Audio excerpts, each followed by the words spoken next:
Hello everyone, my name is Swing Kids Backpatch, and welcome to Sounds About Right, where we overthink our favorite songs. If you're new here, this is a naive show about song lyrics.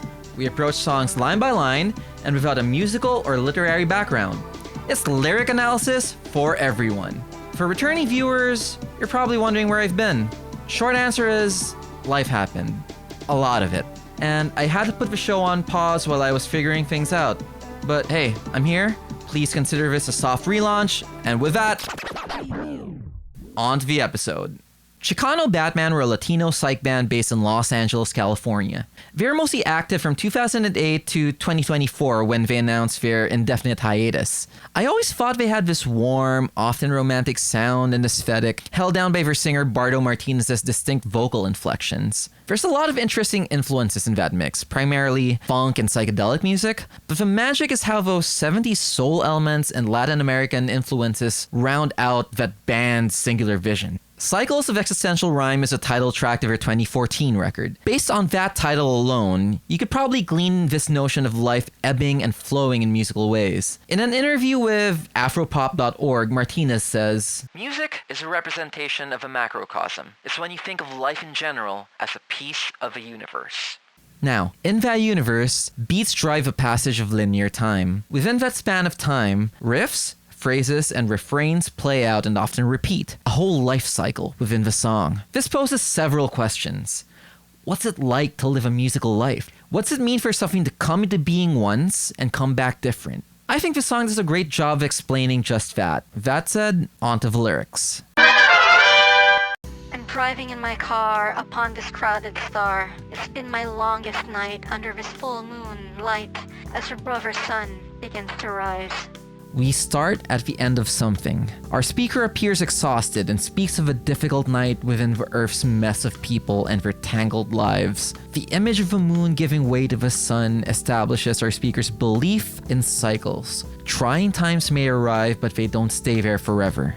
The new year's past, it's almost dawn. My present situation is this song. It turns my life into a reel. I sit back and watch it play. This is a bit of a clever move. A song about cyclical patterns referencing itself. The speaker follows through on the assumption laid out in the first verse. They also push the concept a bit further by illustrating the role of memory. To write something in a memory means you're able to think about your own thoughts, unbound by the direct experience of being there in the moment. Seeing how something plays out and committing it to memory gives you an anchor with which to map out the cycles you live through. The clock it ticks, it never stops, melting memories into teardrops, shedding my past lives, loves, and everlasting pain and joy. Here, we establish a time's arrow moves forward and never stops. It feels like there's this notion of things in the present transforming into something else based on whether they move forwards or backwards in time. If things remain possible. The present, in the absence of a future, is unable to stay present. Moving into a state of pure past is a painful thing to our speaker, where the memory of things can only be grieved. But I'm in the future now, with feet on the earth and hands on the branches that I climb, within the waves that carry me. And now I'm sinking deep into our soul, like floating in the ocean we breathe to control the rhythm of our place in time in cycles of existential rhyme. We build directly off the idea of what the present means in the previous verse. Our speaker appears to feel more grounded here. Take note, he begins with a statement of futurity. Living in the present and being in a state where things feel possible makes it easy to latch onto life and what it throws your way. The speaker allows himself to be carried. At this point, we're introduced to a new character, a woman whose steps, while unfamiliar, call to the speaker. He's been through this before, but not in the same way. And our speaker, finally in the present and looking towards the future, is finding out what it means to find one's place within the swirl of life's ebb and flow.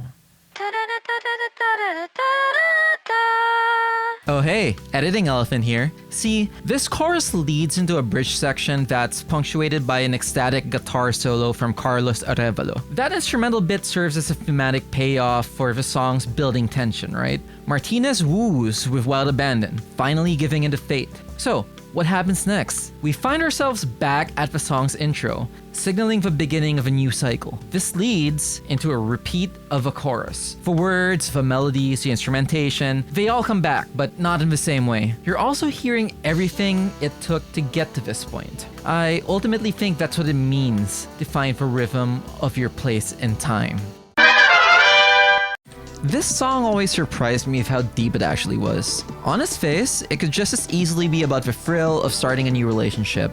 That's a perfectly valid reading, but there are also some really interesting observations here that award depth to listeners who seek it out. I think this is a testament to Martinez's lyrical chops. First, we're treated to a lovely snippet of human drama, a guy's going through it, and meets someone that makes a future seem possible for once. But then, we also have an underlying theory of time playing out underneath those everyday interactions. The stuff we take for granted could be so much deeper than we think. Now, this third observation might be a bit of a stretch, but one could also make the case for the track being a song about writing songs. Our speaker experiences cyclical events in time and renders them into musical form. Repeating events unfold over the track's course. For the most part, I think there's something admirable in creative work that doesn't set out to be profound, especially if it's coming from an earnest place. I genuinely believe that Chicano Batman tapped into something special here, something that's magical without trying. You're always steeped in that play of time, space, and the unfolding of things in strange new ways.